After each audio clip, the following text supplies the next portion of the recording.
la gente eran estropeados.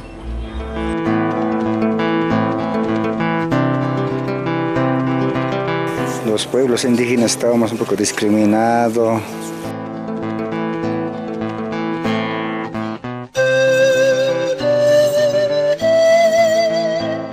Nosotros no podíamos pisar, o sea, los campesinos, los que vivimos en el campo, no podíamos entrar a la Plaza Murillo.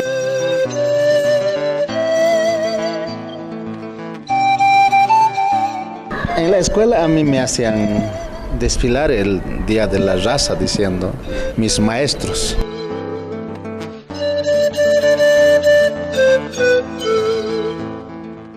Bolivia conmemora el 12 de octubre el Día de la Descolonización en el Estado Plurinacional de Bolivia, establecido por Decreto Supremo 1005, emitido esa misma fecha el año 2011. La fecha coincide con el inicio de la dominación española en este continente denominado antiguamente Abya Yala, luego de su llegada el 12 de octubre de 1492. Antes de instaurarse el proceso de cambio, la fecha era conocida como el Día de la Raza, aspecto que luego fue subsanado por el gobierno boliviano. Es necesario citar el año de la resistencia indígena. Al acercarse el año 1992, se propuso en la Organización de las Naciones Unidas la proclamación de dicho año como el Año Internacional de los Pueblos Indígenas. Esa propuesta desbarataba el empeño de España y otros países de proclamarlo como Año Internacional del Descubrimiento de América. El debate que se generó en torno a ella la transformó en un hito. El cuestionamiento a la invasión europea, silenciado por 500 años, se hizo público. El surgimiento de una versión histórica con una visión distinta comenzó a ser conocida. La versión de los pueblos invadidos que fueron diezmados por la violencia de las armas, atemorizadas por los argumentos del castigo divino. La historia oficial, la del dominador, la del amo, enseñaba que América fue descubierta por Cristóbal Colón, cuya llegada permitió a los habitantes de estas tierras obtener una lengua y acceder a la civilización. Jamás se dijo la verdad, que fue una invasión como hacen todos los imperios, que fue un saqueo de nuestros recursos. Por más de 300 años se llevaron el oro, la plata, maderas valiosas, todo lo que pudieron llevarse. La colonia y la colonización o el colonialismo ha sido, en mi opinión, perfectamente definido por varios autores latinoamericanos que han diferenciado la colonia de la colonización, por ejemplo, en el siguiente sentido. La colonia es un dominio territorial directo sobre un territorio determinado. En cambio, la colonización, el colonialismo, perdón, es más bien un fenómeno que ataca, que es una forma de dominio y de control más allá del control territorial. Podemos hablar de que el sistema capitalista, ¿no?, es el primer sistema hegemónico mundial que a partir del siglo XIX, 1800 hacia adelante, termina siendo hegemónico en el mundo y por lo tanto irradia su forma de colonialidad al margen de que tenga o no tenga control directo territorial. Entonces estamos luchando con un sistema colonial que ya no solamente utiliza el dominio territorial como forma de opresión y de dominación, sino la forma de vida, el estilo de vida, la cultura, etcétera, etcétera, etcétera. Es más amplio, más integral la idea de dominio del orden colonial. Bueno, la colonia no se puede entender sin la aparición de Francisco Pizarro, el cura Valverde, que sus primeras acciones nos mostraron el símbolo del colonialismo. En una mano la cruz, en otra mano la espada. Con la espada mataron millones y millones de indios y con la cruz bendijeron cada una de esas muertes. Entonces es aquí donde el choque de dos mundos nos hace aparecer desde la conquista como el mundo superior, la cultura superior, y nosotros ni siquiera cultura, casi nada. Podemos ver antes es que siempre era con una mirada de muy inferioridad tenían nuestros hermanos, ¿no? Tanto mujeres, hombres, de alguna forma, y siempre como que la gente de la ciudad era el que sabía más todo, ¿no? Y también esa misma mirada tenía la gente de la ciudad, ¿no? Yo me acuerdo en algunos momentos, decían, es que del campo cuando se trae hay que enseñarles a todo, hasta comer hay que enseñarles, ¿no? O sea, esa mirada tenía la gente, ¿no? Los pueblos indígenas cuyos miembros se replegaron a lugares inhóspitos antes que aceptar ser subyugados, son los que, superando enormes dificultades, guardaron su cultura ancestral que respeta a la naturaleza y al ser humano. Estos pueblos que se negaron a morir son historia viva. Ellos con su ejemplo alientan la lucha para derribar los mitos levantados y sostenidos por 500 años.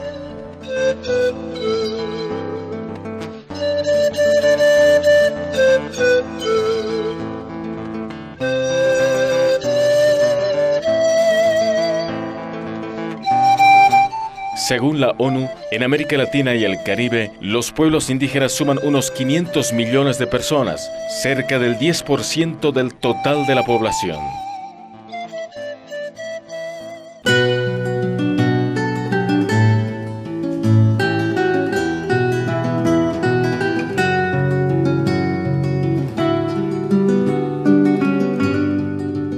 Para hablar de la descolonización en Bolivia, es necesario hablar de la primera marcha indígena que se registró el 16 de agosto de 1990. Partieron más de 300 personas entre hombres y mujeres de la Central de Pueblos Indígenas del Beni.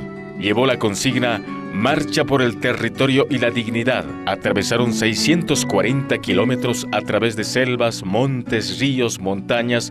Luego de 34 días, los marchistas mojeños, rionos, yuracarés y chimanes llegan a la ciudad de La Paz. En el camino se incorporan aymaras y quechuas. Esta acción obligó al gobierno de Jaime Paz Zamora a realizar varios decretos para reconocer su autoridad en la administración de su territorio y sus derechos ancestrales. Es importante puntualizar que esta marcha significó un importante reconocimiento de los pueblos indígenas de las tierras altas y tierras bajas. A partir de ese entonces, el movimiento indígena comienza a discutir cómo debería ser un gobierno indígena, y es ahí donde se discute la necesidad de la descolonización.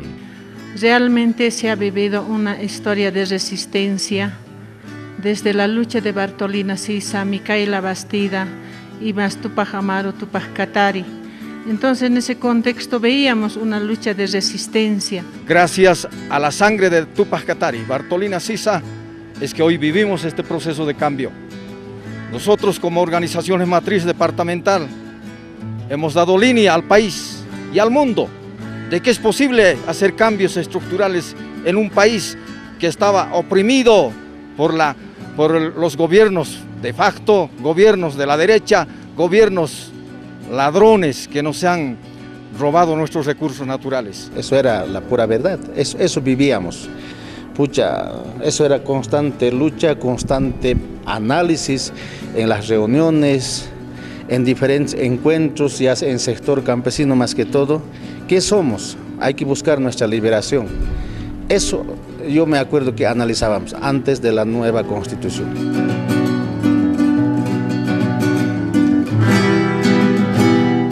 El proceso histórico de descolonización en Bolivia, actualmente en plena marcha en su planteamiento político plasmado en la Constitución, que tiene que ver con el desmontaje del sistema hegemónico de dominación capitalista que impone prácticas excluyentes, a la vez implica construir una institucionalidad capaz de enfrentar los nuevos desafíos. Para comprender el proceso, veamos cómo nace la nueva Constitución y la refundación del Estado Plurinacional de Bolivia. Desde 1825, fundación de Bolivia, hasta el 2003, no lograron liquidar pueblos indígenas, no lograron liquidar idiomas, saberes, conocimientos. Esa forma de país fracasó. Por eso se impone en estos tiempos refundar Bolivia, vista el fracaso de esa Bolivia colonial. Entonces se refunda Bolivia vía Asamblea Constituyente. Y es en la Asamblea Constituyente donde desnudamos el carácter colonial de este país. La permanente lucha de los pueblos indígenas desde los tiempos de la colonia española en defensa de la vida, la justicia y la soberanía ha marcado la historia de Bolivia. Es así que el 22 de enero de 2006, Evo Morales, de origen indígena, asume la presidencia luego de ganar las elecciones con el 53,7% de votos. Y el 10 de diciembre de 2007 se instala a la Asamblea Constituyente para redactar una nueva constitución política del Estado. Por primera vez en la historia del país, el pueblo, mediante sus representantes, participa en la redacción de la Constitución. No fue fácil la constituyente. Se desarrolló en medio de conflictos promovidos por los opositores o políticos de la derecha. Como pueblos indígenas somos aymaras, ha habido discriminación. Primeramente decían aquellas personas que no aceptaban eso de la constitución del pueblo indígena, son indígenas para los indios, así nos decía. Ahora, segundo lugar, buscaban pretexto 2/3. Está Doria Medina como hacía con el chapitón y se sacaba, discúlpeme la palabra, sacaba 2/3, así alancho andaban, 2/3 la justicia. Pero sin embargo a nosotros nos ha dado esa discriminación nos ha pateado. Las elecciones que han llegado para la Asamblea Constituyente, justo mi circunscripción era centro de la ciudad, he recibido miles de insultos de la gente que dice que Camba, no hasta Camba. Finalmente, el año 2009, el pueblo boliviano aprobó la nueva Constitución Política del Estado Plurinacional como un Estado unitario, social de derecho plurinacional, comunitario, soberano, democrático, libre e independiente. Reconociendo a 36 nacionalidades indígenas, las mismas gozan del derecho a que sus idiomas sean valorados, respetados, asimismo sus saberes y conocimientos ancestrales. Sin duda hay cambios profundos, sobre todo para los pueblos indígenas. Si repasamos la historia, encontramos que desde 1825, creación de la República de Bolivia, un sector minoritario se fue sucediendo el poder del aparato estatal, excluyendo a los sectores mayoritarios, la población indígena, y excluyendo de manera sistemática a los sectores populares. En la prensa se encontrará documentada las acciones que esta minoría ejerció durante años para mantener sometida a la población. Es necesario recordar que la mayoritaria masa indígena también tributaba fuertemente para el sostenimiento del país con su trabajo y esfuerzo, pero lo que fue recibiendo a cambio no reconoce este trabajo sacrificado. Se elaboraron 17 constituciones, 11 de las cuales se hicieron en el siglo XIX y las restantes 6 en el siglo XX. Los indígenas no tenían derecho a la ciudadanía boliviana, a la tierra, al voto, educación, salud, eran esclavizados y discriminados. Iniciamos el siglo XXI histórico para Bolivia, puesto que se elabora una nueva constitución política del Estado en la que por primera vez participan representantes de las mayorías que no habían tenido participación antes en la construcción de un documento de tanta importancia. El tema de derechos de pueblos indígenas es transversal a las 5 partes de la Constitución.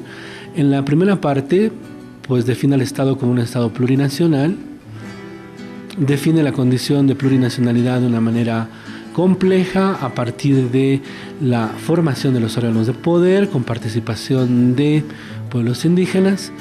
Establece un catálogo de derechos indígenas, tal vez el artículo más ambicioso es el artículo 30 de la Constitución, que establece un listado de derechos de los pueblos indígenas y a la vez establece las condiciones para el desarrollo de la estructura organizacional del Estado con una alta presencia de pueblos indígenas. La segunda parte de la Constitución, que ya establece la forma de organización del órgano ejecutivo, legislativo y judicial, pues transversaliza la participación de pueblos indígenas. Por ejemplo, en el Ejecutivo, los ministros de Estado son nombrados bajo criterios de pertenencia étnica. Los diputados y senadores, sobre todo diputados uninominales o diputados de circunscripciones indígenas, son formas entre las cuales se garantiza la presencia de pueblos indígenas, y en el judicial de la misma manera. Por ejemplo, el Tribunal Constitucional Plurinacional tiene como una de sus condiciones la participación de representantes de los sistemas jurídicos de los pueblos indígenas. También en la segunda parte se encuentra la JIOC, la Jurisdicción Indígena Originaria Campesina, que se la establece en igual rango que la jurisdicción ordinaria. En la tercera parte de la Constitución, donde hablamos de la estructura territorial del Estado, pues se establecen las autonomías indígenas y a la vez se establece una participación de pueblos indígenas, por ejemplo, en los legislativos departamentales. En la cuarta parte de la Constitución, que se dedica al tema económico, es transversal a la noción de vivir bien y transversal a la noción de una economía plural en la cual se encuentra la economía comunitaria. Y finalmente, la quinta parte de la Constitución, el artículo 410 y 411, establece la jerarquía de la Constitución y el criterio de reforma constitucional. Si muy bien en esta parte uno podría decir que no hay per se un contenido de derechos de pueblos indígenas, sí en el 410 se establece la noción de bloque de constitucionalidad que introduce normativa internacional de derechos humanos como el Convenio 169 de la OIT o como la Declaración de Derechos de Pueblos Indígenas aprobada por Naciones Unidas. En consecuencia, el tema indígena es transversal a las 5 partes de la Constitución, me animaría a decir a los 411 artículos que posee la Constitución. Nosotros no podíamos pisar, o sea, los campesinos, los que vivimos en el campo, no podíamos entrar a la Plaza Murillo, pero hoy en día, ¿dónde es más que se ve nuestra gente? Nuestros hermanos con ponchos más en la Plaza Murillo, más por el alrededor, se ven nuestros hermanos, pero antes no era así, hermanos, ¿no? A mí me cuentan también que era prohibido entrar a la Plaza Murillo de nosotros, nuestra gente, pero ahora ya no es así. Ahora en que está con esta política recién que ha salido nuevo, con eso más bien nos hemos liberado ya estamos parando con las marchas. ¿Qué cosa nos pedimos? Los pueblos, ¿qué piden? La gente, ¿qué pide? Al gobierno. Entró los derechos, las culturas igual a la Constitución. Ahora estamos. Entonces hay un realmente gran diferencia entre anterior y ahora hay cambio. Eso veo que para fortalecer nuestra identidad, nuestra dignidad, nuestros saberes y conocimientos ancestrales que estén tomados en cuenta. Nuestros pueblos originarios se han reconocido y están reconocidos por la Constitución Política del Estado. Hace 500 años después, nosotros los punchos verdes del Suyo Chacarangas estamos orgullosos de ser indígenas originarios. Con este proceso de cambio que tenemos, la gente como que de la misma ciudad como que han comenzado a mirar de alguna manera diferente. Yo no sé si por uno que está en espacios públicos, pero de alguna forma también los propios hermanos pueblos indígenas se han apropiado, digamos, del proceso. Entonces muchos hermanos con alegría podemos decir, nuestra Constitución dice así, por lo tanto tenemos nuestros derechos, ¿no? Entonces yo creo que ese es un avance muy importante, que nuestros hermanos también no nos miremos menores que los demás.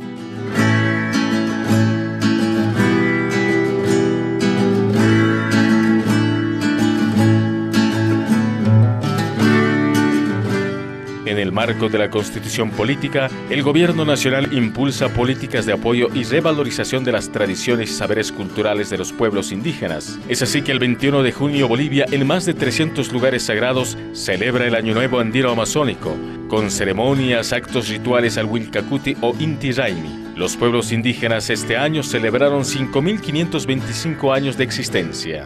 En 1970, 79, 80, donde un grupo de líderes indígenas, quechuas, nos constituimos por primera vez en 1979, entre los que destaco y también quiero recordar, porque hay que también valorar a los gestores de este año nuevo, que ha sido Germán Choquehuanca, Ramón Conde, Ramón Calamani, Marcelo Vega, el hermano Blas Condori. Entonces, de manera muy clandestina, no hacíamos esa celebración, pero ahora nos damos cuenta de que ya es un carácter a nivel nacional e incluso internacional esta fiesta. No estamos celebrando justamente esto porque es un encuentro de hermandad, es un encuentro de alegría. Nosotros somos creyentes de la naturaleza, de la Pachamama, somos protectores de la Madre Tierra, entonces nosotros siempre vamos a hallar. Todo lugar es sagrado para nosotros, porque cada lugarcito de tierra que hay es productivo. Echamos una semilla y va a producir, ya sea en la parte andina, valle y en la Amazonía. Entonces para nosotros de hecho es sagrado, porque de esa nos alimentamos, ese es el concepto nosotros, de esa nos alimentamos, de esa nos nutrimos, de eso vivimos. Pese a la fuerza de la colonización que perduró por más de 500 años, los pueblos indígenas como las comunidades andinas han conservado su música y sus danzas originarias. El Estado Plurinacional de Bolivia, a través del Ministerio de Culturas, promueve la recuperación y revalorización de las danzas originarias. Se declaró Patrimonio Cultural e Inmaterial de Bolivia a las danzas T'Incuhuacatocoris Moseñada, por citar algunos ejemplos. Antes estas danzas no se podían bailar en las ciudades, ahora se organizan festivales de música y danzas autóctonas. Incluso están en eventos internacionales. El pensamiento de los pueblos originarios del Estado Plurinacional de Bolivia tiene base en la cosmovisión y su espiritualidad. Fundamentalmente, para comprender el pensamiento de los pueblos originarios campesinos, se partirá por analizar los espacios considerados como sagrados, los astros y constelaciones que conforman el cielo andino amazónico, plagado de estrellas. Ha sido el primer gran libro en el cual las culturas prehispánicas han sabido leer para planificar holísticamente el territorio, entendiendo como espacio tiempo Pacha. Nuestros pueblos en sí mismos, que antes eran discriminados y excluidos, pues han tenido desde siempre sus fiestas. De ahí viene nuestra danza de la lluvia, la danza del sol y otras danzas que se practican para la buena cosecha, para el bienestar en nuestros pueblos.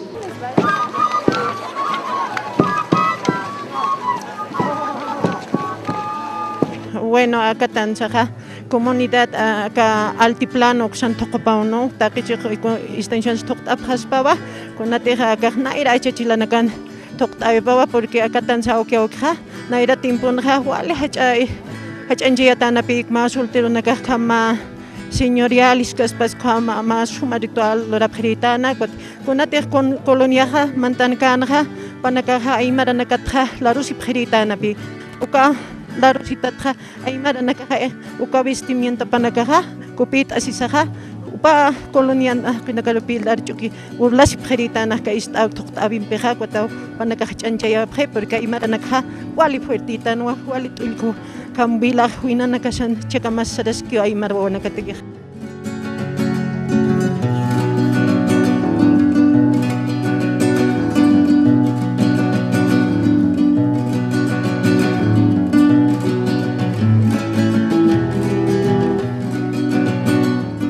Kapingkila daw kulaka.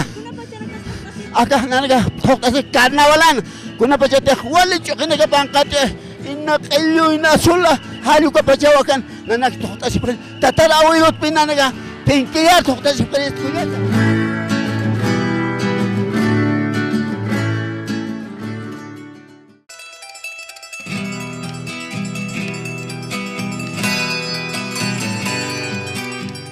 En el marco del artículo 9 de la nueva Constitución, se establece como condición en la construcción de un nuevo Estado plurinacional la descolonización. Es así que se crea el Viceministerio de Descolonización con el objetivo de impulsar políticas públicas que puedan encaminar los objetivos planteados. A ver, la palabra descolonización solamente aparece en el artículo 9 de la Constitución Política del Estado.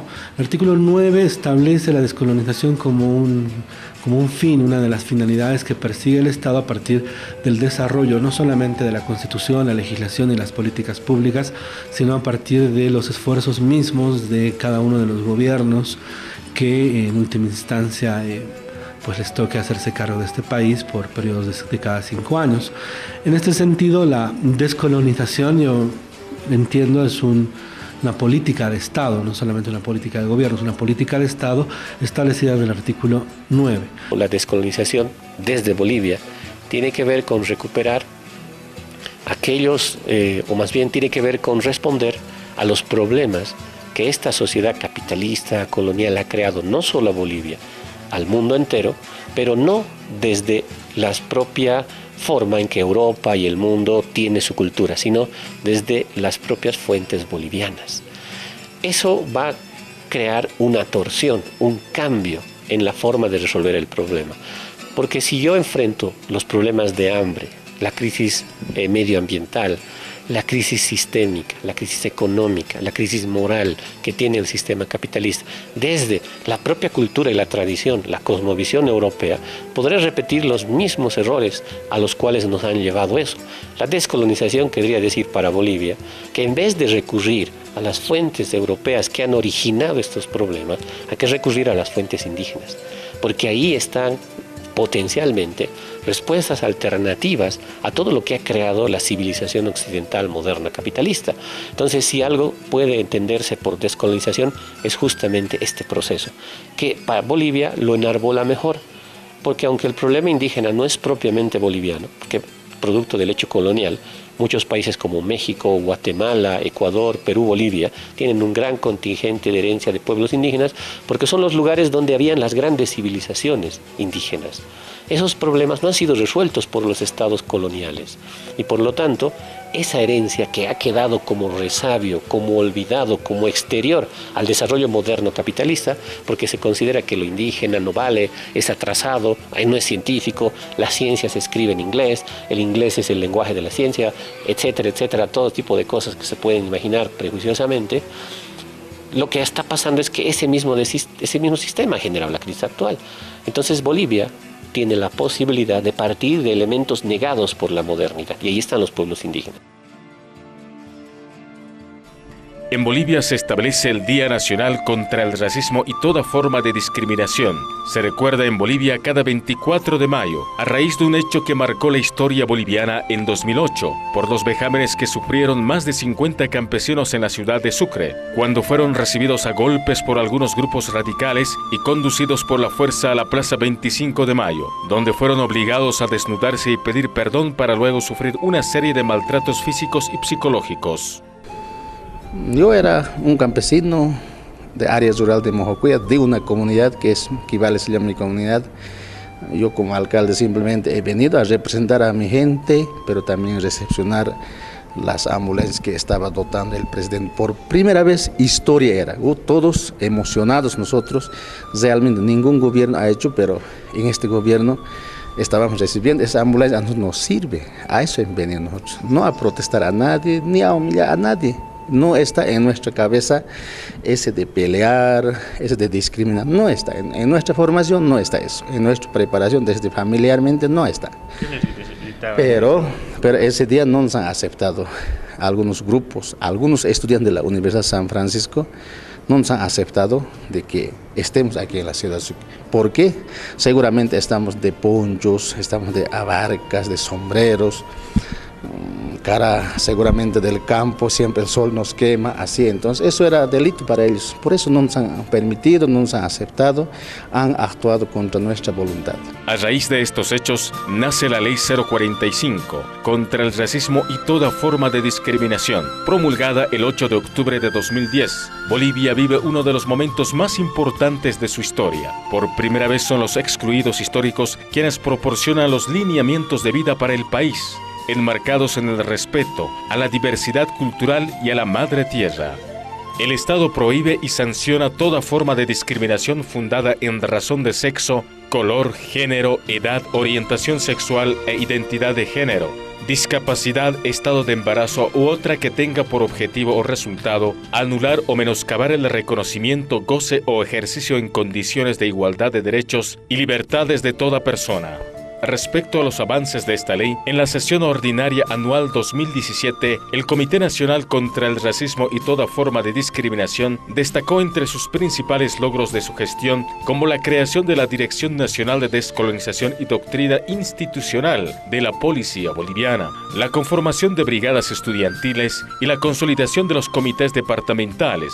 Entre otros logros obtenidos por el comité, se destacó el protocolo de recepción de denuncias de actos de racismo y discriminación en los ministerios públicos del Estado, la implementación del aprendizaje de idiomas originarios, la adecuación de los reglamentos internos en las unidades educativas en cumplimiento de la Ley número 45 y las estrategias de implementación del plan multisectorial en el país.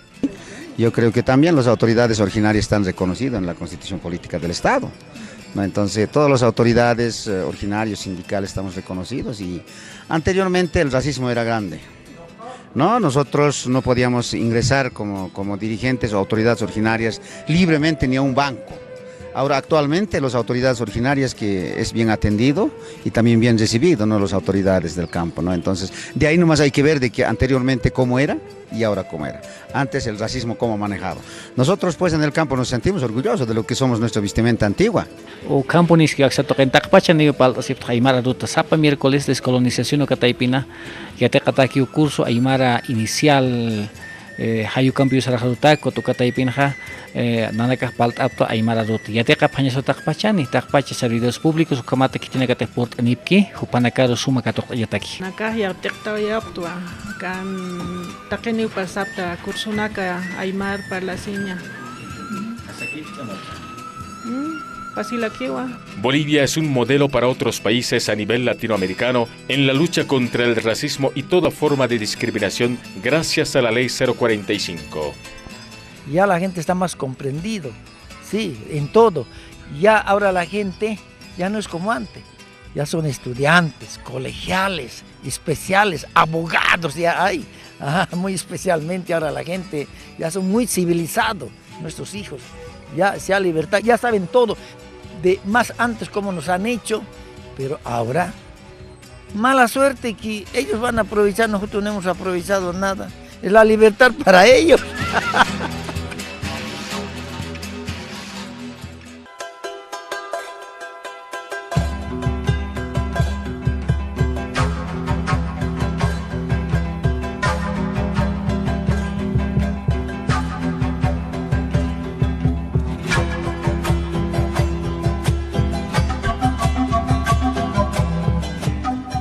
La educación en Bolivia tiene un hito histórico importante. Para ello debemos citar el año 1931. Elizardo Pérez y Avelino Siñani impulsaron la educación indígena al fundar la escuela Ayllu de Warisata, que además de constituirse en un proyecto educativo, fue una respuesta audaz en beneficio de las comunidades indígenas y un modelo de lucha contra la exclusión, explotación y sometimiento.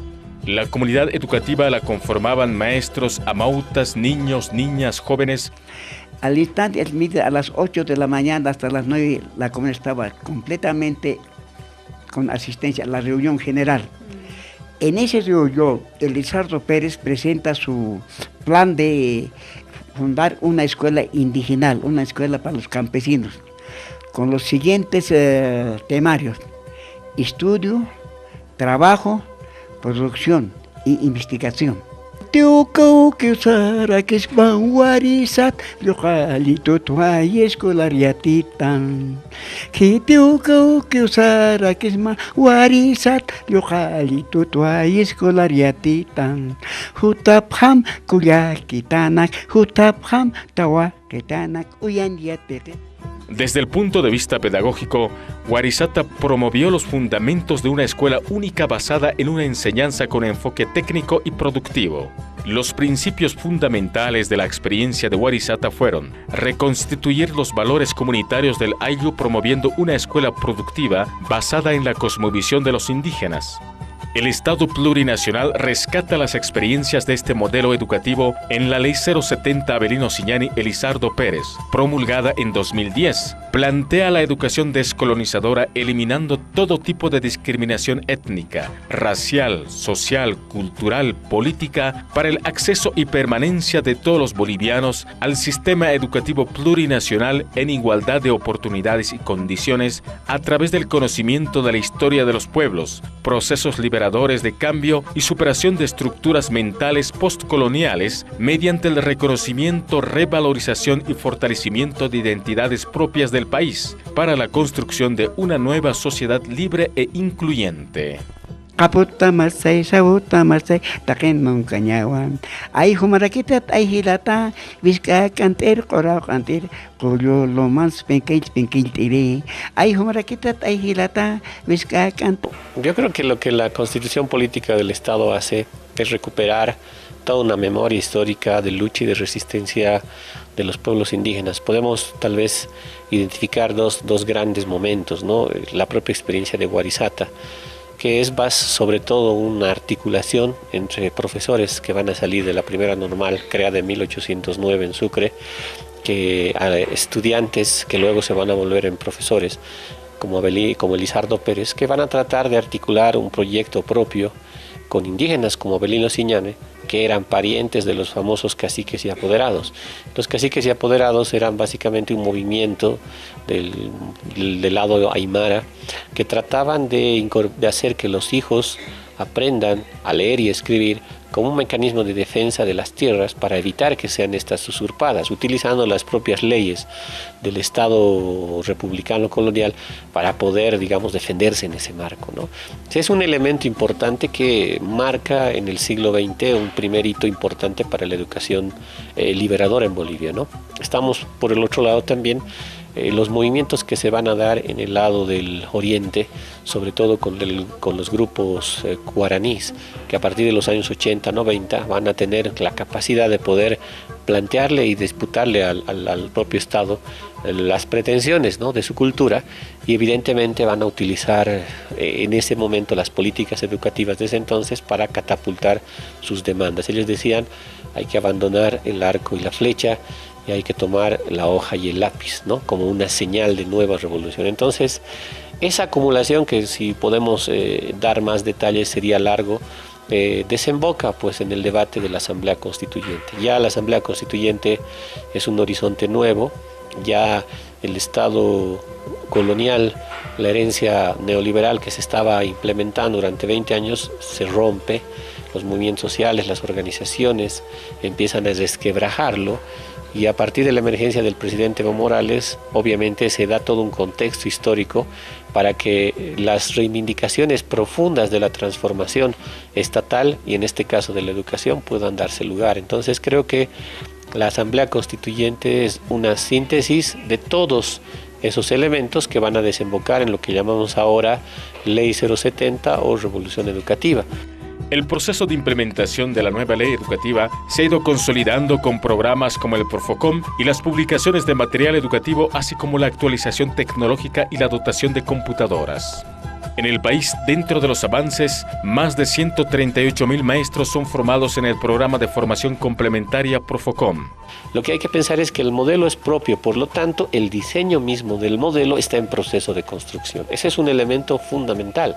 No es el mismo modelo que llega de Europa, que ya está predefinido, que ya está articulado, que tiene una didáctica propia, que tiene una forma particular de construir todo lo que implica transformar el sistema educativo, sino que esto se está construyendo. Lo primero que se ha sentado son bases de cómo se va a entender la descolonización de la educación, de cómo se va a entender una educación comunitaria, de cómo se debe trabajar una educación intracultural, intercultural, de cómo se debe trabajar una educación productiva, de cómo se debe trabajar una educación inclusiva. Estos son los pilares de la 070 que luego se retoman en el modelo sociocomunitario productivo, pero estos pilares son criterios que organizan, que ordenan la práctica del sistema educativo en proceso de transformación. Entonces habría que tener que, cuando evaluamos el momento actual, estamos evaluando esto, no estamos evaluando un modelo prefabricado que ha sido consolidado de la imagen de unos cuantos intelectuales y que luego se ha aplicado. Estamos hablando de un criterio en proceso de concreción. En cuanto a la inversión en educación, el presidente Evo Morales señaló que hasta el 2005 se invirtió 3.256 millones de bolivianos y hasta el 2016 se invirtió 21.934 millones de bolivianos, logrando un crecimiento de 236%. Según información del Ministerio de Educación, Bolivia, después de Cuba, es el país que más invierte en educación. Tras un intenso trabajo, el 20 de diciembre de 2008, Bolivia se declara como territorio libre de analfabetismo. Esta determinación permitió que el 2016 Bolivia haya reducido la tasa de analfabetismo al 2,8%, la más baja de su historia. El gobierno aprobó el Decreto Supremo 0004, creando el Programa Nacional de Postalfabetización Yo Sí Puedo Seguir, para que las personas mayores de 15 años concluyan el nivel primario, tarea que se encuentra en pleno proceso con importantes avances a nivel nacional.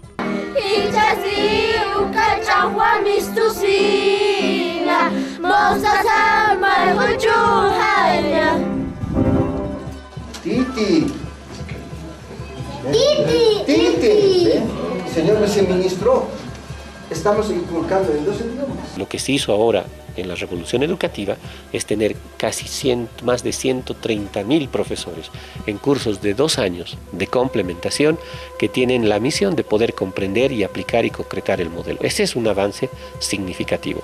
En el campo, por ejemplo, de la educación intercultural, intracultural, cuando se ha podido definir que las lenguas indígenas, por muy minoritarias que sean, tengan la posibilidad de tener currículos propios, como el currículum regionalizado. Currículum regionalizado es un currículum que viene de las propias culturas indígenas, en su forma de leer, de escribir y en lo que podemos llamar su concreción alfabética. Porque los idiomas indígenas no es que no tengan escritura, lo que pasa es que no tienen una forma alfabética de escribir. Entonces hay que hacer todo un proceso de transformación para que todos los idiomas oficiales indígenas se vuelvan alfabéticos y luego puedan pasar a un tipo de política educativa. Entonces estamos en un proceso, se han creado varios currículos regionalizados, ese es un gran avance, se han creado más de 29 institutos de lengua y cultura, es decir, institutos que tengan la tuición de normalizar las lenguas indígenas. Entonces tenemos un contexto distinto al que teníamos hace no más de 10 años, es decir, antes del 2006 la cosa era caótica. El propio gobierno del señor Mesa, cuando era el ministro el señor Carvajal, anula a los asesores pedagógicos. Al anular a los asesores pedagógicos, le da casi la muerte al modelo, a la ley 1565.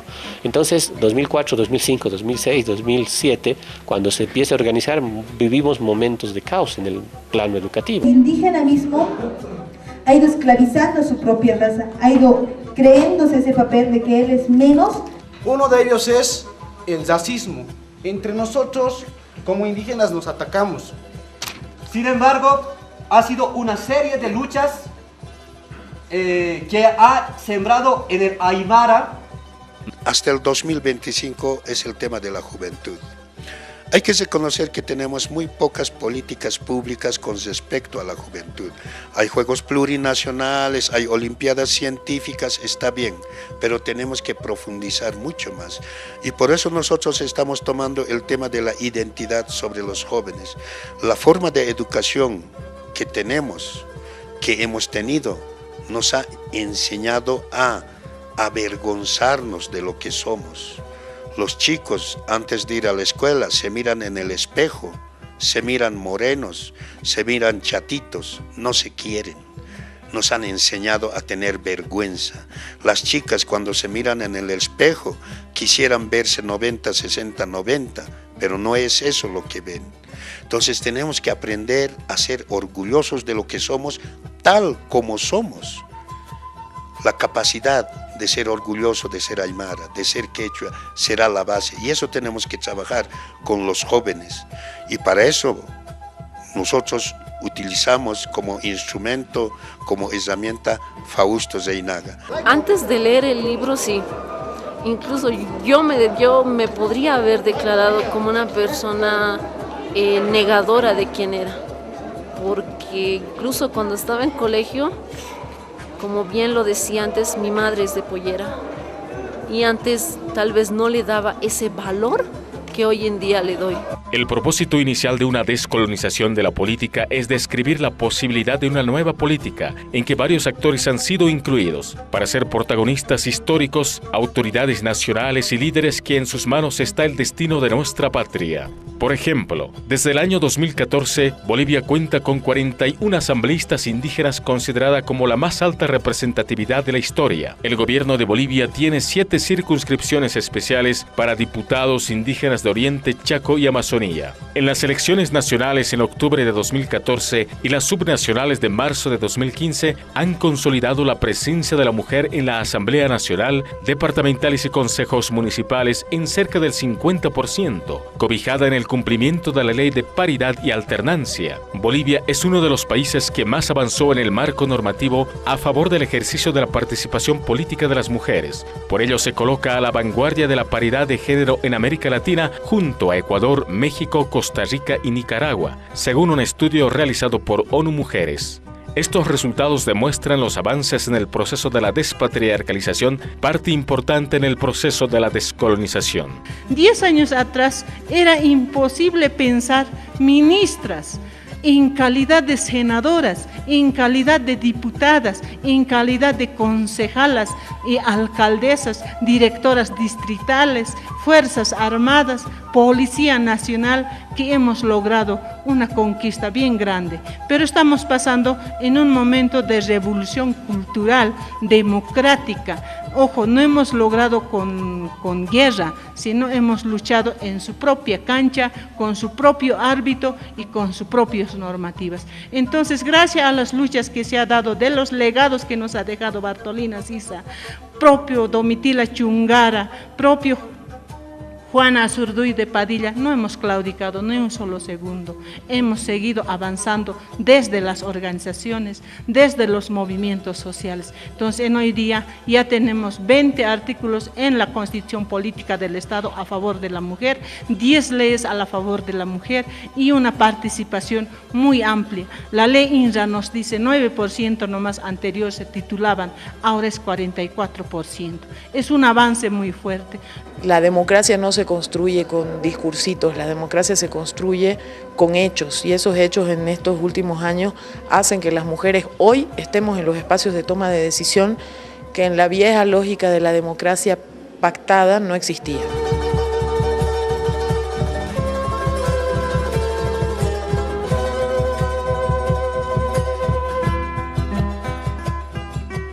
Hoy Bolivia es un país gobernado por un partido compuesto por organizaciones sindicales y centrales agrarias indígenas y campesinas. En la Asamblea Legislativa, las corbatas son menos que los ponchos originarios.